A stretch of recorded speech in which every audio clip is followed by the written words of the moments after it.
20 феврал таҳти раёсати асосгузори сулҳу ваҳдати миллӣ пешвои миллат президенти ҷумҳурии Тоҷикистон раиси шӯрои машваратӣ оид ба беҳтар намудани фазои сармоягузорӣ муҳтарам Эмомалӣ Раҳмон ҷаласаи 19-уми шӯро баргузор гардид. ضمن بررسی مسائل جلسه پیشوای ملت محترم امامعلی رحمان وابسته به عملی‌سازی تدبیرها در سمت وسیع استفاده بردن اقتدارهای انرژتیکی در ساحه‌های گوناگون اقتصادیات جمهوری با شریکان تجارتی جمهوری و کشورهای منطقه، بهترشوی موقع کشور در ارزیابی حسابات پیشبرد صاحبکاری، تهیه سند معیاری و حقوقی آید به ترغیب ارزیابی ثمراناکی امتیازهای موجوده، تقویت بخشیدن بر روند جاری نمودن تکنولوژی‌های پیشقدم اطلاعاتی در فعالیت مقامات دولتی و موثرگردانی خدمت‌رسانی و تنظیم دولتی صاحبکاری و دیگر مسائل‌ها ابراز نظر نمودند.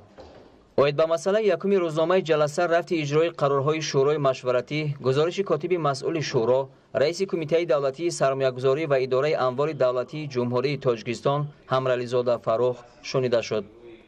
در رابطه با این درباره براه ماندن ثبت الکترونی اسناد حالت شهروندی و رقمی کنانی بایگانی‌ها، تهیه و پیشنهاد لایحه نقشه چاره‌بینی‌های حکومت باید به بهتر نمودن موقع کشور در ارزیابی پیشبرد صاحبکاری در تحریر نو، راه اندازی ترتیب مستحکم به قیدگیری دولتی شخصان حقوقی و صاحبکاران انفرادی،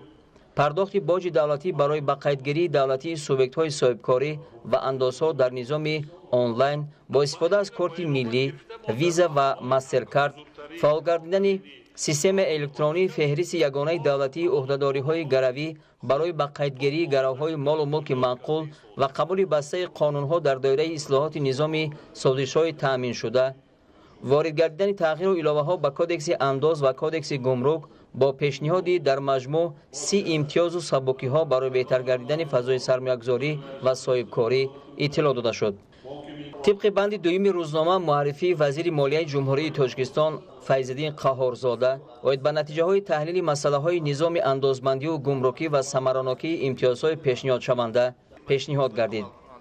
وابسته به مسئله سیوم روزنامه جلسه وزیر معارف و علم جمهوری تاجیکستان نورالدین سعید راجع به نتیجه‌های تحلیل آید به بهتر نمودن فضای سرمایه‌گذاری و صاحبکاری در بخش معارف و علم گزارش داد. باید به مسئله نهایی روزنامه جلسه کاتب مسئول شورا رئیس کمیته دولتی سرمایه‌گذاری و اداره اموال دولتی جمهوری تاجیکستان فروخ همرلیزاده برآمد کرده مسائل تحلیل رشد کلاستری در ساحه آگرو صنعتی، بهتر نمودن فضای سرمایه‌گذاری و بخش تکنولوژی‌های اطلاعاتی و تلکومونیکاسیونی را برای بررسی به جلسه‌های آینده پیشنهاد نمود که آن از جانب اعضای شورا جانبداری گردید.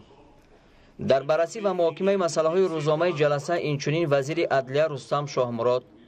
راهبر نمایندگی برنامه رشد سازمان ملل متحد در جمهوری تاجیکستان پراتیبها مهتا، راهبر نمایندگی بانک جهانی در تاجیکستان رئیس شورای هماهنگسازی رشد یان پیتر آلترز، نماینده خزینه کودکان سازمان ملل متحد در تاجیکستان لوچیانو کالستینی، اعضای شورای مشورتی از بخش خصوصی دیرکتور اجرایی اتفاق هنرمندان تاجیکستان نیگینا اکرامووا، اعضای شورای مشورتی از بخش خصوصی دیرکتور جمعیت دارای مسئولیت محدود به همتا اسلام‌الدین حکیموف، دیرکتور مؤسسه تعلیمی خصوصی لیسه راهنما حکیم نیا الهامیدین و دیگران برآمد کرده اندیشه‌های خود را وابسته به مسائل‌های بررسی شده ابراز نمودند. اساسگزار صلح و وحدت ملی پیشوای ملت پرزیدنت جمهوری تاجیکستان رئیس شورای مشورتی محترم امامعلی رحمان جلسه را جنببست نموده وابسته به نقطه‌های در آن ذکر گردیده به وزارات و اداره‌ها مسئولین دخلدار دستور سفارش‌ها و به شریکان رشد توصیه‌های موافق دادند.